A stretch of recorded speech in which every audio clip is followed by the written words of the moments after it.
Where do you think rugby's at this stage? I think it's in a bit of it's at an intersection. There's no question. It's now just which way do they go? South Africa has been world champions for 4 occasions of World Cup, right? It still has the old boys club stigma. There's no doubt about that. He's going to feel a little odd if he sits at the same table. Isn't he?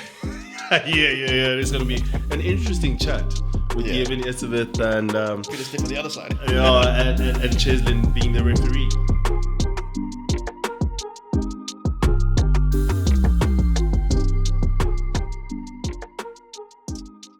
Keeping it rugby pod, with Gcobani Bobo, also known as Bobs. I am joined by an esteemed gentleman, the pitmaster, a man who can really roast a big one, and he's always sparking the matches, especially just to keep us, the community, together. And now we get to do what we always do, which is discuss what we really do love. Keeping it rugby with Liam Del Carme. Well, thank you for that intro. I'm not sure that you mentioned the word food. So if you put all those words together, people may still wonder, what is he referring to? Well, this man is a man that can roast. He has the patience to nurture meat over fire. That's pretty much what you do. And it's been quality ever since. I try. And we've been trying to force you to actually accommodate us again this year. Well, you don't use the word force. I'm always willing. It's just a question of time. The timing is the key ingredient here, and we haven't had a lot of that. Liam, this is, for me, been a long time coming to come and sit down and have a chat with you. And pick the brain of yours that has always given us so much over the years. I mean, you've been in this game for eons. In fact, I told somebody earlier today that the end is nigh, and he looked at me like, "What do you mean?" I said, "I just looked something up, and I'm 2 months older than the World Rugby chairman," which kind of gives you an idea. I mean, we're talking about that, and that's something that we really want to jump on. Status quo, rugby at this stage, and what is really happening with rugby, and where are we going with this new chairman? It's a difficult thing to answer because when there's a new chairman, there's always a press release that follows up on like what did this person promise in their manifesto. And the things that he highlighted there are fairly basic. I mean, there's nothing that jumps out that tells you, okay, he's going to rock the boat. I think when we saw Augustin Pichot run against Bill Beaumont in 2016, that was the promise of there's going to be a fresh new breeze that's going to go through the corridors of World Rugby. And a real shake-up that was on the cards then. And he had good support. But, in the end, the old order prevailed. Bill Beaumont had an 8-year stint. And it's now brought us to this point because he has to step down. And now Brett Robinson has stepped in as the new World Rugby chairman. Where do you think rugby's at this stage? I think it's in a bit of it's at an intersection. There's no question. It's now just which way do they go, because there is the growth of the game, which is always a topic that they have to address. Clearly, they still have huge ground to make up on more popular sport. I mean, rugby is popular, but it's not as popular as it can be. There's still that old, I suppose, colonial ties that it has, and it's that's basically still the hotbed of where the game is moved. All the movers and shakers are still in those territories, and that the game hasn't sort of unshackled itself from that. So when it comes to governance, I know World Rugby has done a lot on that front to try and sort of give themselves a new image. I know in 2015 there was a big drive to sort of change some of that, and in 2020 they commissioned a proper look into the sport, a deep dive, which, to my mind, if you look at how things are still run, doesn't really borne much fruit. There's having someone coming in from the Southern Hemisphere, becoming a chair, and you think about the measure that he has to make, like almost of professional and traditional sort of the British Irish Lions tour that's happening in Australia, Rugby World Cup happening in Australia, and he being the chair and being an Australian, how much do you think he has the influence of, I guess, balancing that sort of perspective? Because the Southern Hemisphere has always felt as if they were the cousin Yeah. of the four nations, home nations over in Europe. So how does this now dynamic sort of give us a new dawn? Yeah. I'm kind of hoping that what you see and what you've read in the build-up and the sort of press releases that follow the election about what they set out to do, what his sort of manifesto is, that was just his way of getting in, and that he actually has a broader plan for maybe potentially shaking things up. That's my hope, certainly. For some context, he is the first Southern Hemisphere chairman. It's always been a Northern Hemisphere driven organization. I mean, if you look at its roots, it had Ireland, Scotland, Wales as the founding fathers almost. And then a few years later, England joined. Yeah. They weren't part of the original group. And then only in 1949, South Africa, New Zealand, and Australia were invited to the party. But they had this International Rugby Board already name attached to it. And of course, games were played in different countries and territories, but that was the core group. I mean, a team like France, or a federation like France, only joined in 1978. Yeah. So that gives you an idea of it's where a proper old boys club. Yeah. And the unshackling of all those things, it takes time, but it's taken a long time. The fact that he is the first Southern Hemisphere chairman tells a story in itself. I mean, good on him, and I hope he shakes things up. But there will, I suppose, be an expectation for him to do that. Not that he got there with South Africa support necessarily. That's the interesting bit here. Yeah, let's talk about that. Where did we hand our bet? So there were three men who put up their hands for the position. There was an Italian, Andrea. Now the surname escapes me. Yeah. He put up his hand. Abdelatif Benazi, the former. Ronaldo. Yeah. Ronaldo with the I. With the I. Yeah. Abdelatif Benazi, the former French loose forward and lock, who has shaken things up in France, certainly. He put up his hand, and in the end narrowly lost out in the second round of voting because it went 25-27. Yeah. Two votes to Robinson. So swing. Yeah. So it was a very narrow margin. South Africa went with Benazi, and we still need to find out what the fallout of that might be further down the line. Not that Australia's in a position to promise us much, to be fair. Ooh, another one. I know the Aussies have been getting a lot of stick. With what is happening, new chairs coming on, but rugby has always had these sort of proposed breakaway leagues, and another one sort of has come up and about, and there seems to be this new sort of the PIF sort of funding type of thing, like the Live that has shaken up world golf. What is your take on having a breakaway league? Do you think there will ever be another game that threatens rugby union? If it's just about the money, which clearly this it looks like that is in fact the case. I mean, I don't mind a shake-up because rugby does need a bit of a shake-up. But then you need to ask yourself how this is done, and is it in the interest of the game? And when you break down, what is in the interest of the game, what defines all those things. Sure. So for me, obviously, the players would be paramount. The sustainability of it all would be a key question. The money, and it's often overplayed that you need money for this, that, and the other. Of course you do, but don't make that the be-all and end-all of it.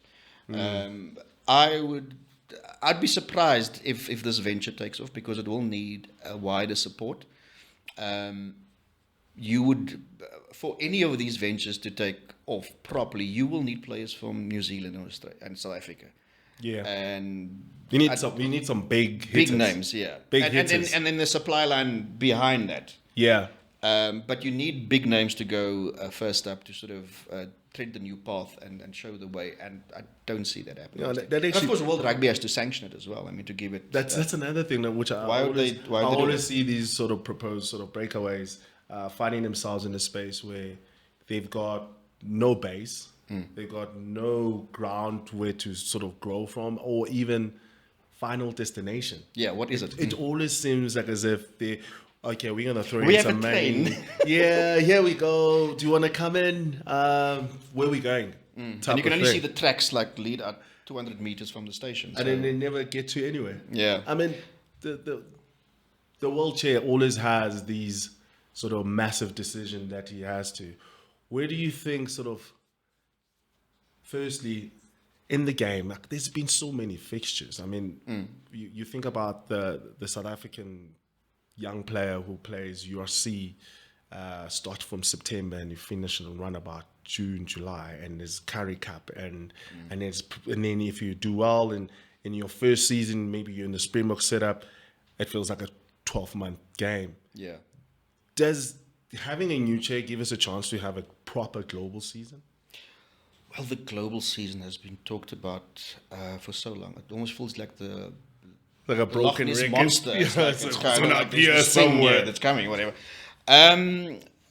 Last year during the World Cup in Paris during the last 3 weeks of the tournament, the media were herded into an auditorium. We were at the media center at Roland, and we were herded into an auditorium where Bill Beaumont, Alan Gilpin, the chief executive, and I think Dominic Rumbles was the other, the communications boss. And they laid out this supposed plan that's going to take us to a global season. They were very upbeat about it. I mean, it was trumpeted, and everybody sat there thinking, like, okay, it looks like it's going to go somewhere. Looks the like way you're delivering this thing. Yeah. And we now, 13, 14 months beyond that, and it hasn't really, the dial hasn't moved much. So it is a very difficult thing to, they may have had some kind of agreement early on, like, there'll be discussions about discussions, Sure. but that is not the finished article. Unless you get to a point where, and this is where rugby is in an interesting space, because you've got this traditional base and the forces that drive the game, but then you also got the money element where there's private equity and some of the decisions that get made, it's not a straightforward decision anymore. They're not as aligned in that way of this game. So something that could be quite simple, like shifting the Six Nations a few weeks, and then maybe move rugby championships a couple of weeks, just to make sure that you get something that resembles a global season.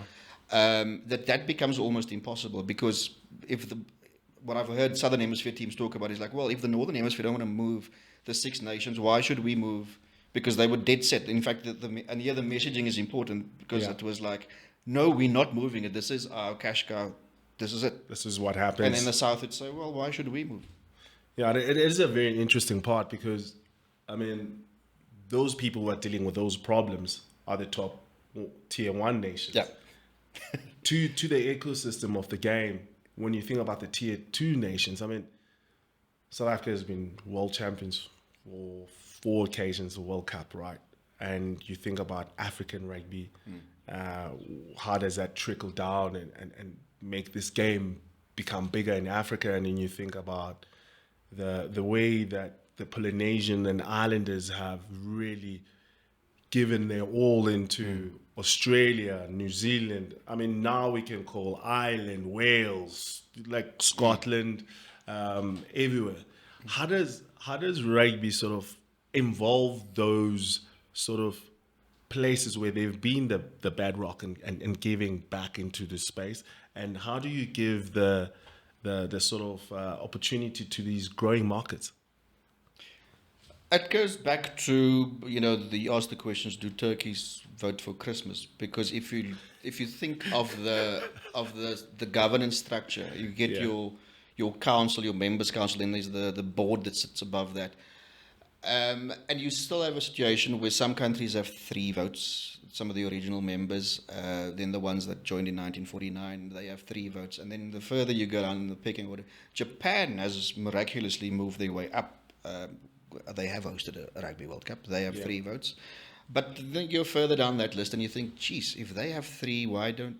I mean, you can find a system. Yeah, that could actually that's give... a bit more equitable. I mean, and that's clearly not the case. So you're always going to have this debate unless people have representation at the top table. And if they don't, the others would sit there thinking like, well, why should we move the dial on this? I mean, it's not really in our interest. I mean, we were elected by regional constituents, and now we here to serve them. And then of course they get moved on to maybe a board where they should have more say. But the actual decisions don't trickle down, all the way down. That's for sure.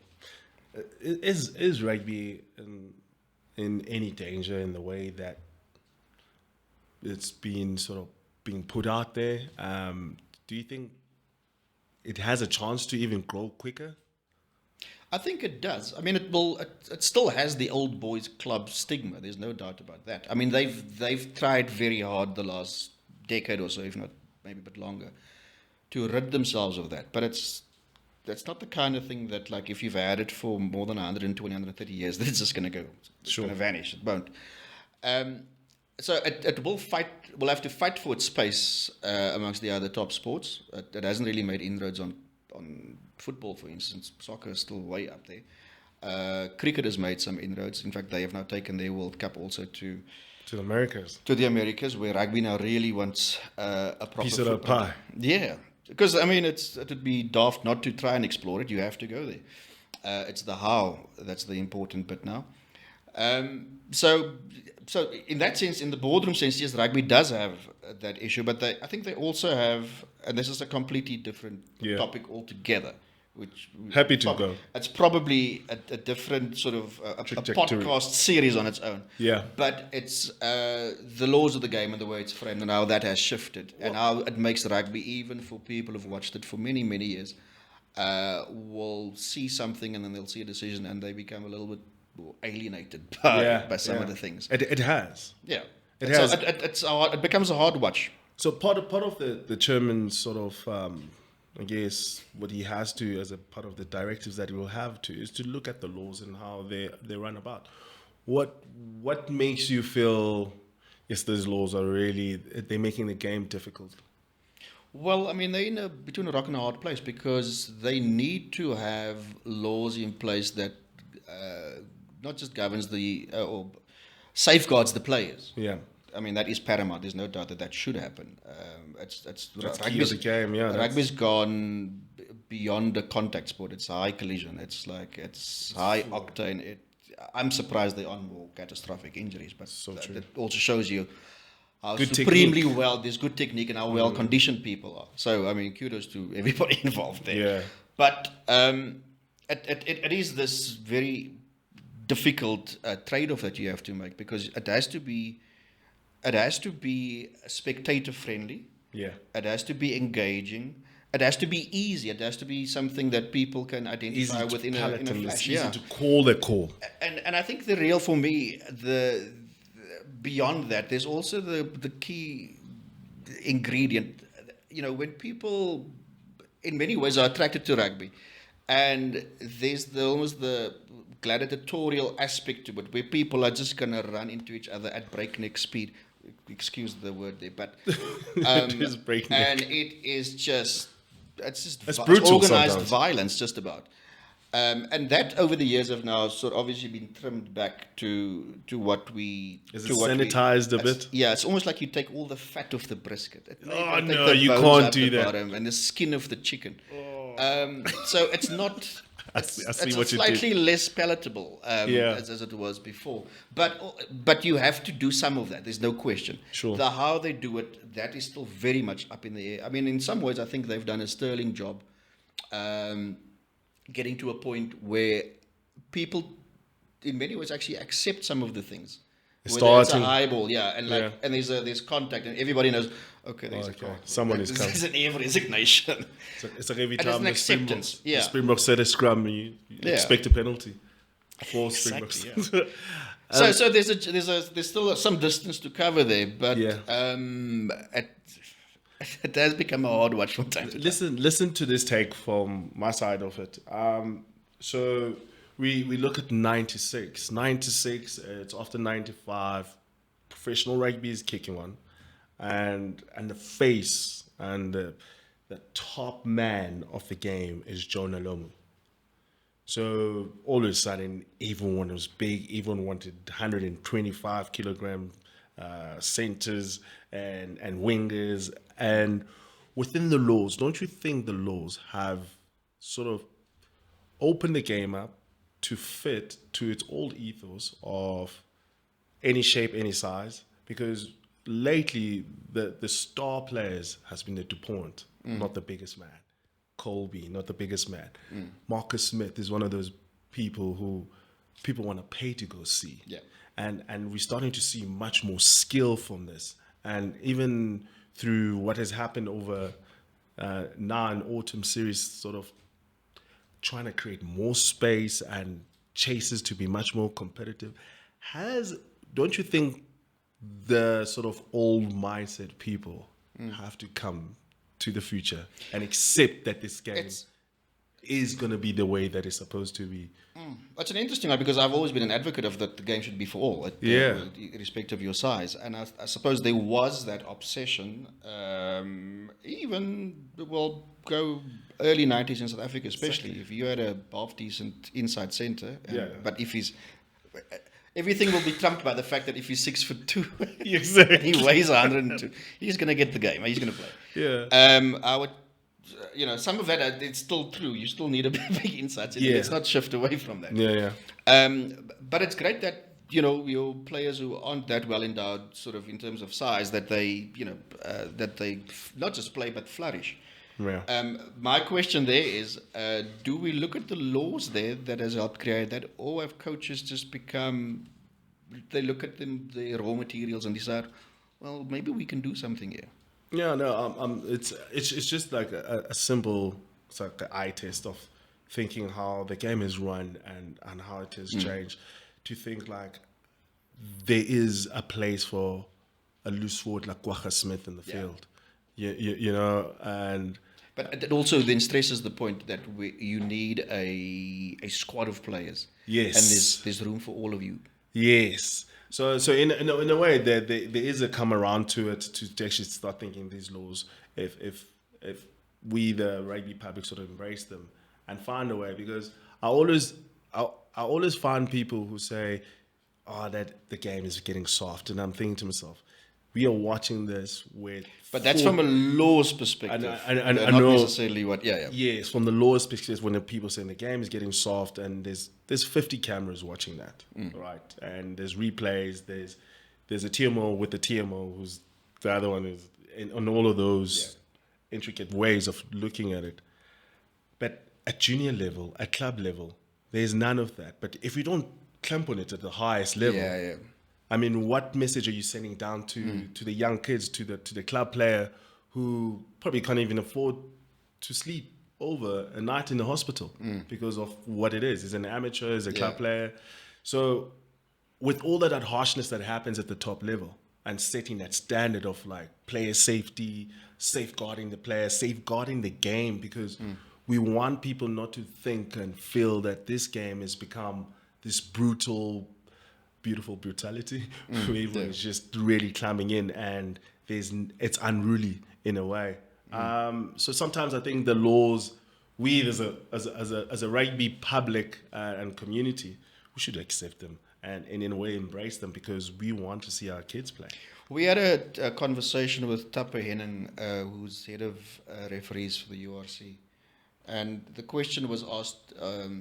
Was put to him that, where is the game going? Will we always have this debate about the laws, especially when it comes to tackle height and whether it's high or not, whether we will always have this debate? And he kind of made the point that if you look at how people have sort of accepted that when there's a high hit, that there's going to be consequences. That there's a particular standard to be upheld. And yes, the referees, there are officials who still get it wrong. But there are so many factors that come into play before they make a decision that if you factor all of them in, obviously they have to go through the checklist and tick these boxes before they get to a decision. That in that process, things get a bit muddled sometimes, and they arrive then at what you perceive as the wrong decision. Sure. That, that can be sort of sharpened up. But that the overall process is leading us to a destination that is going to be far better than where we are now, or where we started from. And that he thinks like in the next year, it won't be that much of a talked about topic. It's so funny because most of the time when they come with LVs and all these different laws and the refs of the first week, they are all like stringent on it. They're like, yeah, we are here. We're gonna let you know. I've learned the new laws. Yeah. And then and like You- 5 weeks You're later, not up to date, buddy. 5 weeks later, everyone is like, oh, we're back where we were. Yeah. So with that, I mean, the opportunity there is for the global game with the British Irish Lions every 4 years.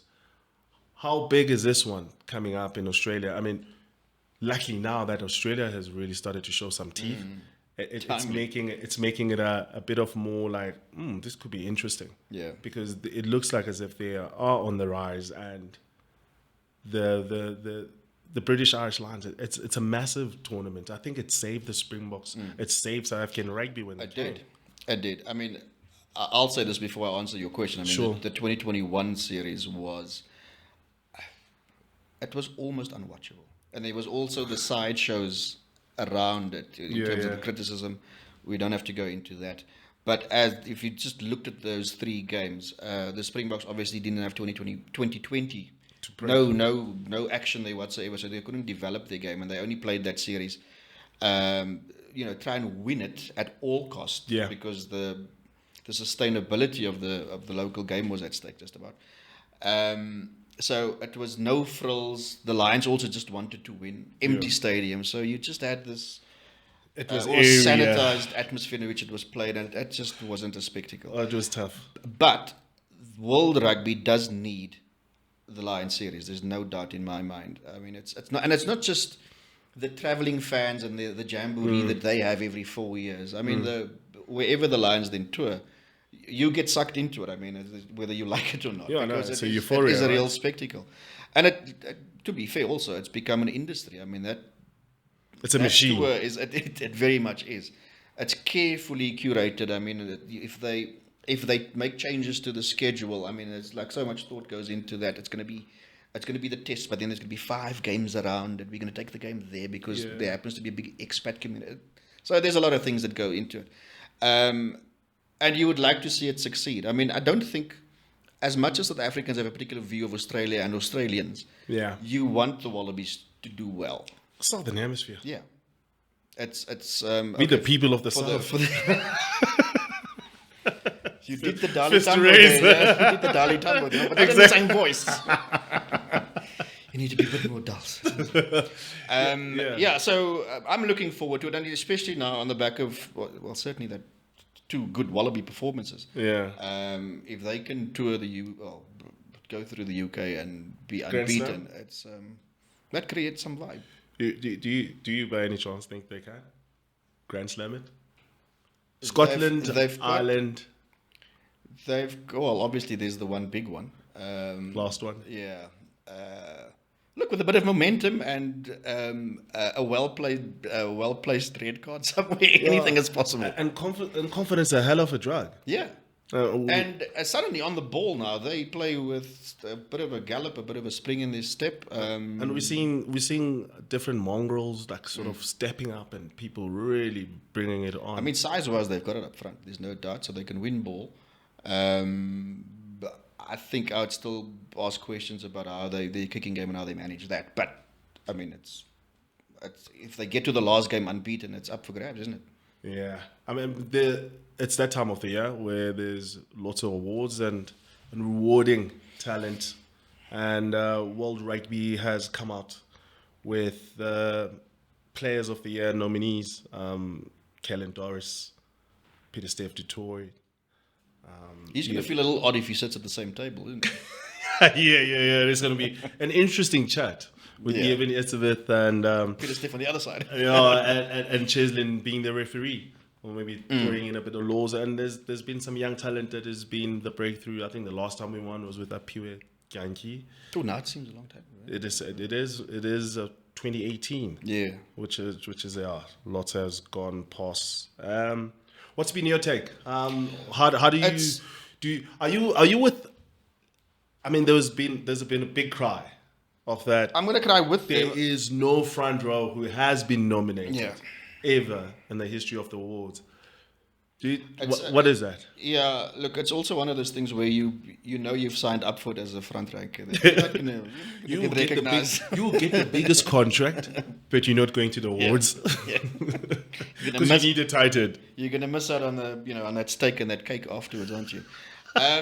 Look, yeah, I feel for Ox. I think he's deserving of a nomination at the very least. But then you have to ask yourself the question: who do you leave out? And that is the difficult bit here. Yeah. I mean, if I have to choose between, say, and this is no slight on A character or person or anything. Yeah, between, say, Ewan and Peter Stiff, who's had the better season? I mean, there's not much. Do you think they're spoiling us because of the fact that they've got this very quiet games at 70% and they excellent games there's no 95.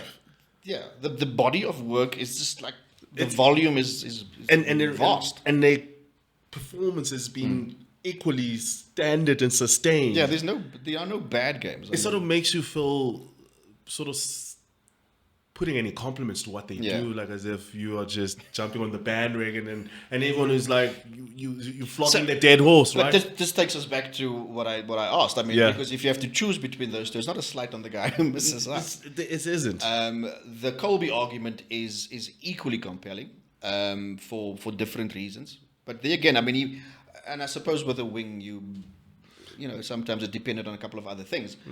But we have here a player who, when he needs to rise to the occasion, boy, does he.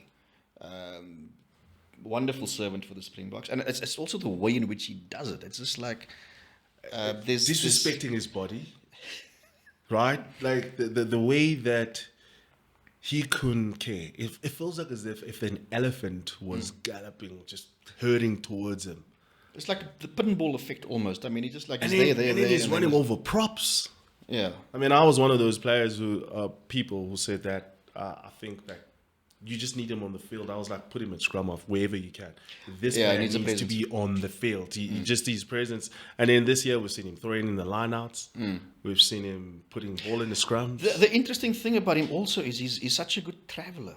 The bulk of his tries have been scored abroad. Yeah. In sort of biggish games.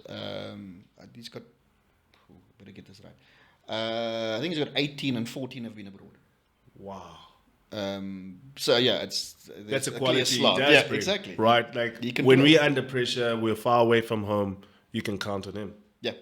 Oh, it's been amazing. And then Calendars, I think a warrior. What a player.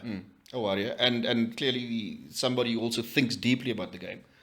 He brings that part to the game as well. So it's not just brute force, but intelligent little ways of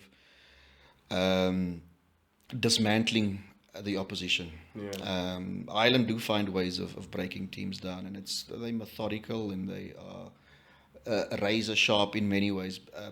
Probably lost a yard or two this year, but with a guy like, and he now looks like he's going to be the captain for the next few years. British Irish Lions captain. And there's a big case that's been made already for him to be the captain. I mean, I just found him such a smart rugby player. It's he's an educated man as well. So. It's the things that he sort of does to influence like ball servicing off the back of the ruck, where to someone with just eye test you'll think, nah, he had no influence. He does things in such a smart way that he is getting away with literally stealing. And would confront the referee in very different ways to say Johnny Sexton.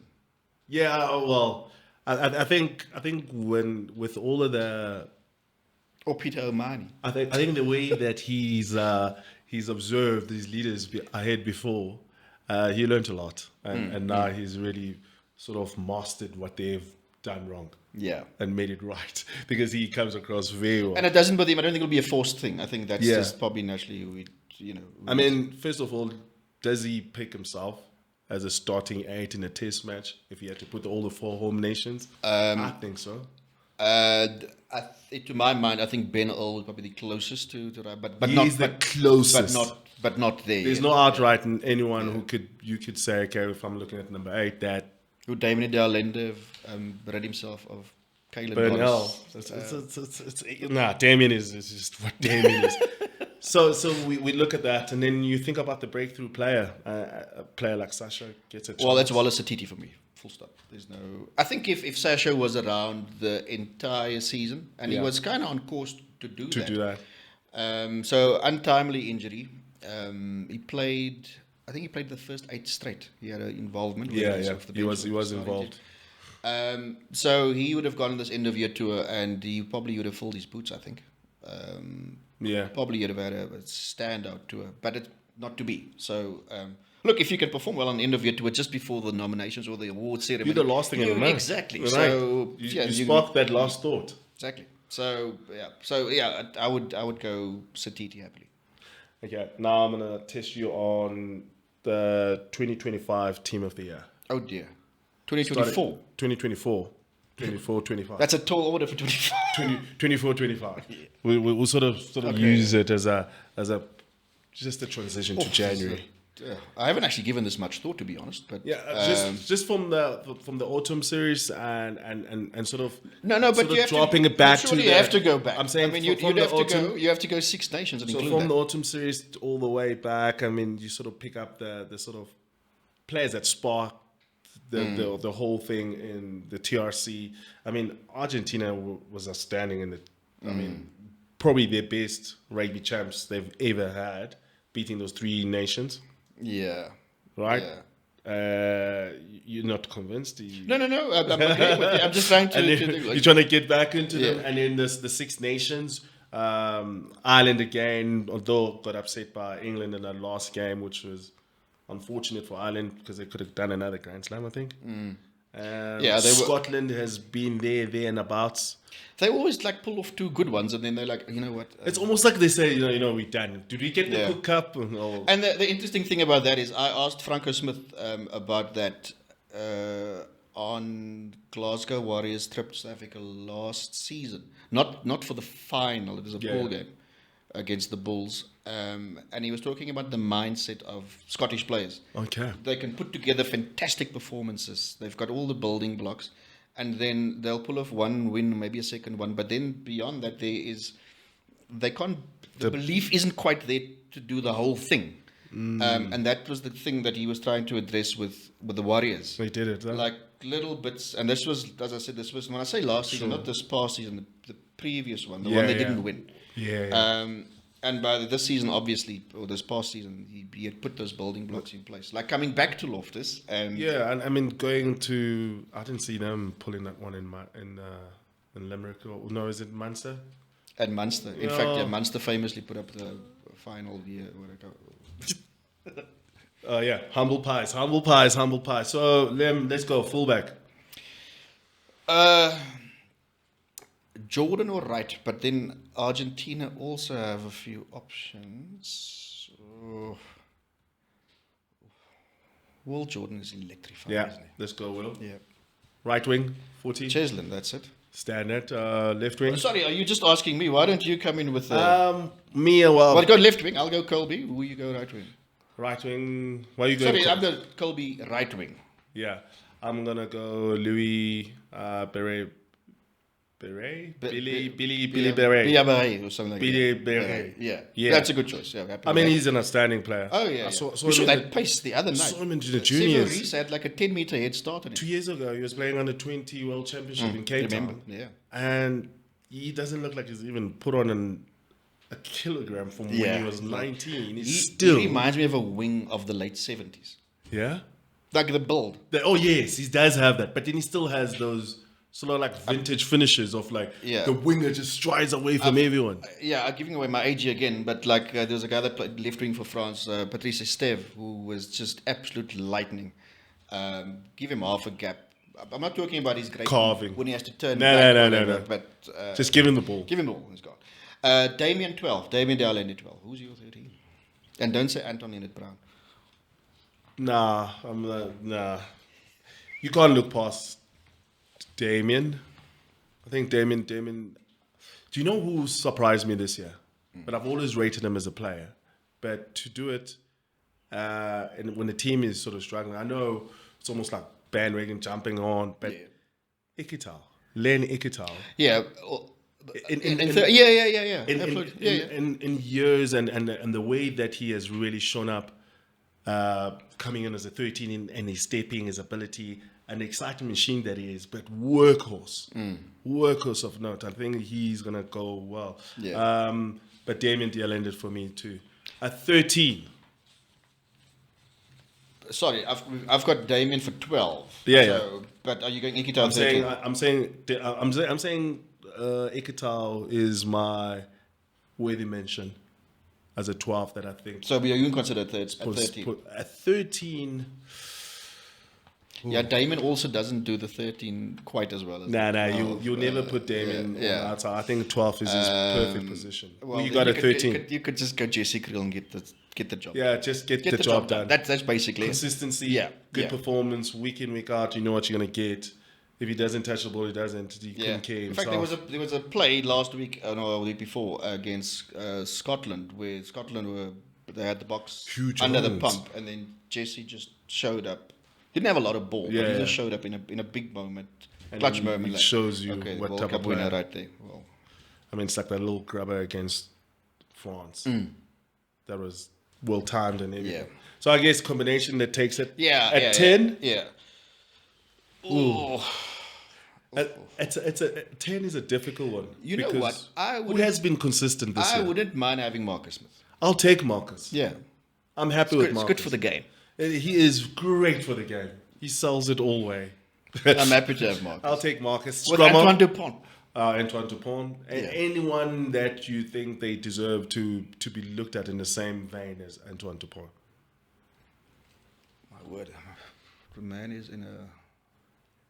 If Cheslin Colby played scrum, they're stirring that one. There's a story there. Yeah. Cam Roygard, I thought that It was very good. He was very good the other day. You know when someone sort of is primed and designed to be the let's put him into the locks, let's lock Dupont away.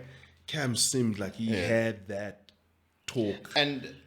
And also there's just a little bit of Mangal is not quite the word I'm looking for, but like he's happy to sort of insert himself somewhere and see what happens. He wants to mix it up with the big boys. He Scrum are so good with him out. Yeah. Jeepers, when he has to be physical, they were nowhere to be seen. But I think Cam is a player to watch for someone to compete for that 9 jersey. At 8, I'll survey still. Adi. Yeah. Do you think it's an 8? That's look at me. Yeah, still as an 8. Yeah. You reckon Adi? If not Adi, then I'll go Doris. Then I'll go Doris. Aldred?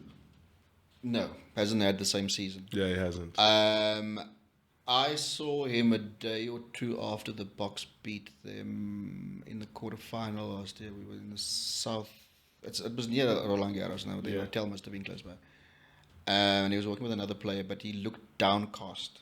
Like half. And to me, he hasn't lifted his chin since. Oof, that is heavy. But that's just me. And another thing is, I mean, he's a hell of a player. Don't get me wrong. I mean, the French were invested. I mean, I think it was the first time that he had been substituted last week. He was most displeased.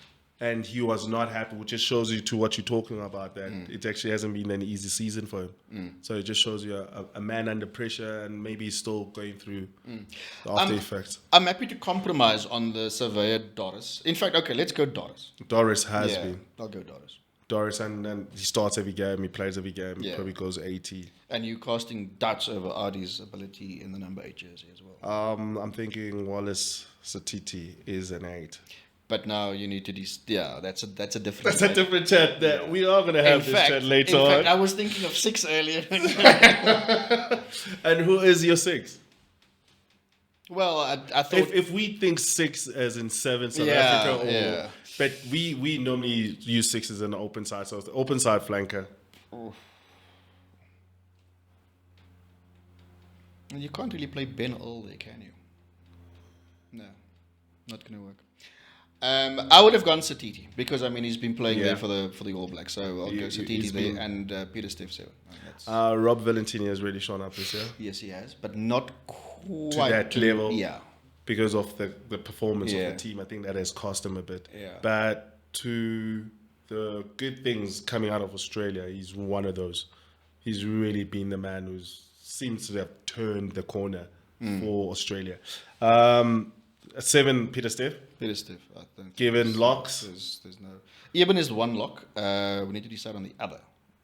Or would you put the other one?